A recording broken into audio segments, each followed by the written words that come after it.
Bonjour à tous. Pour ceux qui ne me connaissent pas, je suis Thierry Bardy. Je suis ravi de vous retrouver si nombreux dans ce magnifique amphi du pôle Léonard de Vinci.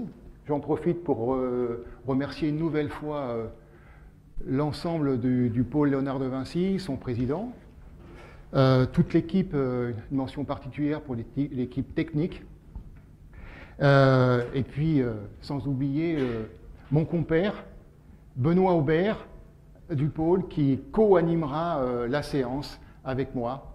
Benoît qui était là.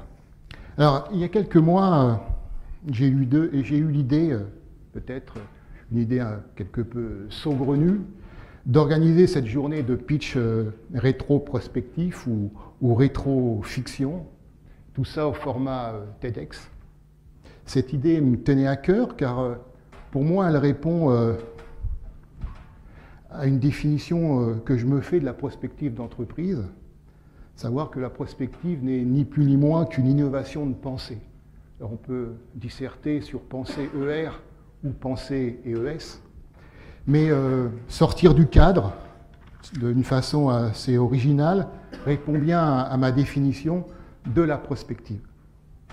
Alors j'ai lancé l'idée auprès de mes collègues d'Orange, des membres du club Open Prospective et puis d'autres personnes que j'ai rencontrées ça et là. 12 m'ont répondu il y a 3 mois banco, parce que je leur avais demandé à travers un mail de me dire banco s'ils étaient prêts à relever le défi. 12 ont accepté donc de relever ce défi. 3 mois plus tard, dans la salle, ils sont 12. Aucune perte en vol. Et donc, rien que ça, chapeau. Alors, bien évidemment, je tiens à les remercier du fond du cœur pour leur travail, parce que vous n'imaginez pas le travail qu'il y a derrière, pour leur investissement, parfois aussi pour le travail sur eux-mêmes qu'ils ont dû réaliser. Pour la majorité des pitchers ou des talkers, je ne sais pas comment doit-on les appeler, nous avons réalisé des répétitions, des séances de coaching, de mentoring. Et nous avons fait, bien souvent, nous avons réinventé le monde. Nous avons refait la civilisation, et parfois très tard le soir, n'est-ce pas Thierry? J'ai pris énormément de plaisir à travailler avec l'ensemble des pitchers, et je voulais ici les remercier donc d'une part pour leur travail, mais aussi pour les remercier pour la relation humaine qui s'est instaurée entre nous. Moi, la relation humaine, c'est quelque chose qui est importante. Et on a vraiment noué des relations avec la plupart. Et je voulais les remercier, ne serait-ce que pour cette relation humaine. Alors, je ne vais pas m'étendre davantage. Je vais passer la parole à Benoît qui va vous présenter un peu l'agenda de la journée. Merci à vous encore.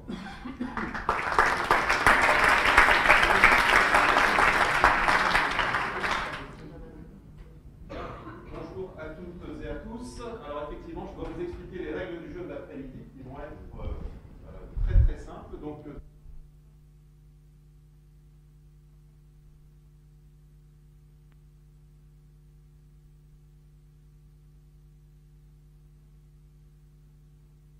conférences, et à l'issue de ces 3 conférences, il y aura un temps d'échange avec vous, public, questions, réponses, désaccords, accords, le temps du débat avec des micros qui vous seront proposés par l'équipe de la Junior Entreprise qui nous accompagne cet après-midi et qui nous a fait venir jusqu'à cet auditorium.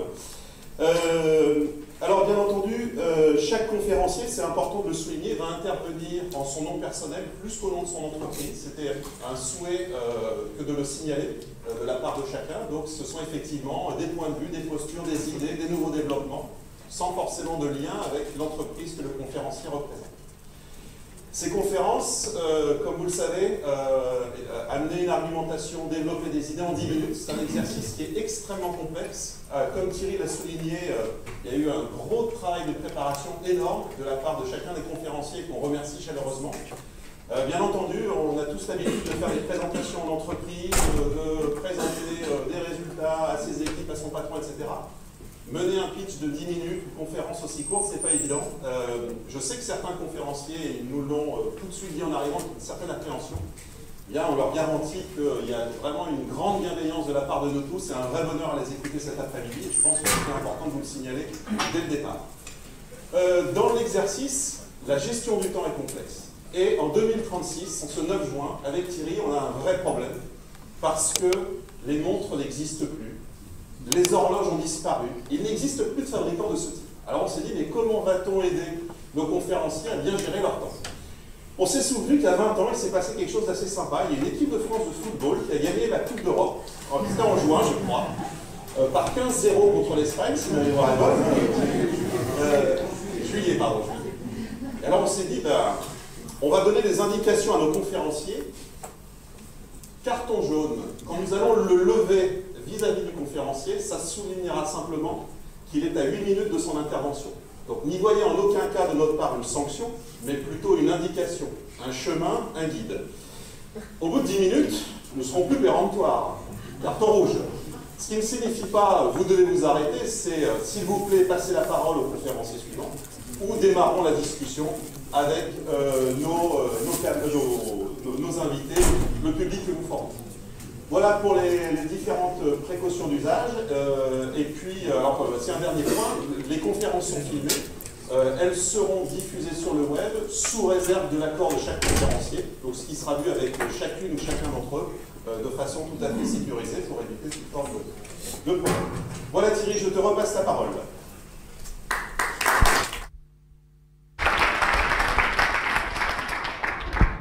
Alors, avant de débuter cette séance de talk ou de pitch, j'ai voulu vous faire part un petit peu de ma revue de presse que je fais quotidiennement. Et cette revue de presse, je la mets dans mon Topia. Alors, Topia, je pense que pour la majorité d'entre vous, vous ne savez pas très bien ce que c'est. Mais il vous faudra 10 minutes de plus et vous allez tout comprendre sur le Topia parce que vous allez avoir une présentation d'Estelle Burger qui va vous dire tout sur le Topia. Donc j'ai extrait ça serait mieux si ça avançait. Voilà. J'ai extrait 4 événements d'actualité qui me paraissent assez structurants dans le dernier semestre 2036. Alors le premier, c'est Sea-Bubble. Vous connaissez tous Sea-Bubble, c'est une voiture volante qui a été implémentée juste avant les Jeux Olympiques de Paris en 2024 et qui avait à l'époque véritablement eu un gros buzz médiatique.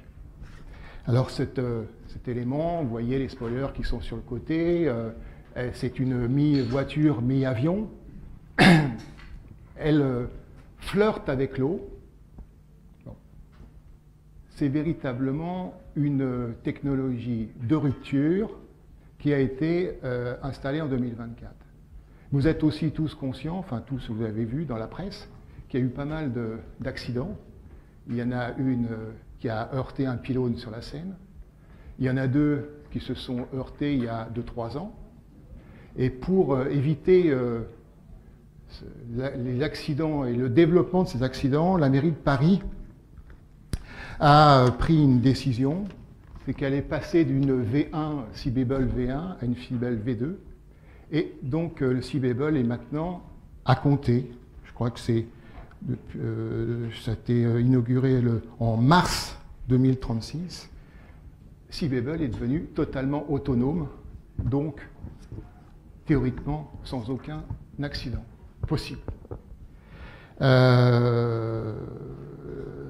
Théoriquement, l'opérateur, comme il avait été prévu, devait être Uber, et contrairement à ce qui avait été dit, c'est JC Decaux qui a remporté le marché.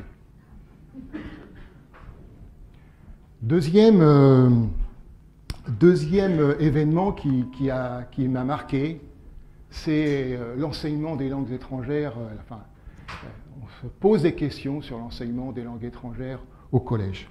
Alors après le calcul, l'écriture, c'est au tour de l'enseignement des langues étrangères d'être, comme on disait dans le siècle dernier, pour utiliser une formule, ubérisé par la machine. Le phénomène n'est pas nouveau, il date des années 2020, où les bots robot, où l'intelligence conversationnelle est devenue un assistant personnel pour chacun d'entre nous.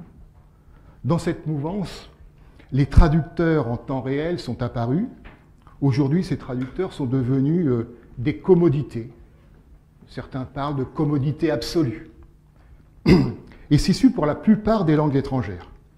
Pour obtenir l'exemple, pour obtenir la traduction de la séance, aujourd'hui en live, il vous suffit d'allumer votre smartphone et d'appuyer sur la touche 111 pour obtenir la traduction simultanée en anglais, la 112 pour l'espagnol, la 113 pour l'arabe et 114 pour le mandarin. Bref, à quoi bon apprendre une langue étrangère en 2036 ? Troisième événement qui m'a marqué, c'est le CRISPR-Cas9. Alors cet acronyme imprononçable a largement fait parler de lui maintenant, il y a maintenant 10 ans, lorsque en 2026, la chercheuse française Emmanuelle Charpentier a reçu le prix Nobel de médecine pour sa découverte. Comme vous le savez, le CRISPR-Cas9 est un outil permettant quasiment de faire du copier-coller du génome. J'ôte la partie qui ne m'intéresse pas, je la remplace par une autre. Je ne rentre pas dans les détails, mais c'est le principe du CRISPR-Cas9. Cette révolution génétique est utilisée aujourd'hui dans beaucoup de pathologies. Passé les polémiques de l'eugénisme, le CRISPR-Cas9 a permis d'endiguer plusieurs maladies jusqu'ici incurables, maladies de Duchenne, Alzheimer, certains cancers, Parkinson. Un seul chiffre, la maladie d'Alzheimer touchait 1,5 million de personnes en France en 2025. Elle en touche aujourd'hui 2 fois moins du fait de l'utilisation du CRISPR-Cas9.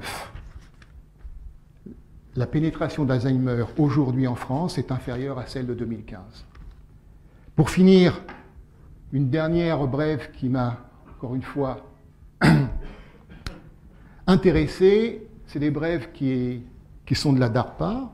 La DARPA a annoncé en février dernier que sa technologie neuronale FIL a été implantée sur plus d'1 million de patients à travers le monde. Cette technologie met en place un réseau d'électrodes reliés au cortex sensoriel ainsi qu'au cortex moteur des patients. Ces parties permettent respectivement de ressentir des sensations tactiles et de générer des mouvements du corps. Tous les patients disent percevoir des sensations physiques exceptionnelles au travers de leur nouvelle prothèse. Certains disent même ressentir des sensations supérieures à celles de leur corps non prothésifié. Pour finir, une brève qui m'a vraiment interpellé par son caractère futuriste. Dans le monde si rationnel, si mercantile que nous vivons, il reste encore une place pour le rêve. De quoi s'agit-il ? Lors d'une conférence donnée en début de semaine dernière, l'agence américaine DARPA et la NASA nous ont expliqué comment avoir terraformé Mars en ayant exporté des plantes lors du dernier voyage interplanétaire. L'intérêt d'envoyer des micro-organismes, des bactéries, des plantes susceptibles de survivre sur Mars, et l'objectif est de la réchauffer et donc de créer un début d'atmosphère sur Mars. Les deux entités, donc DARPA et la NASA, ont jeté les bases d'une future terraformation de Mars. Voilà.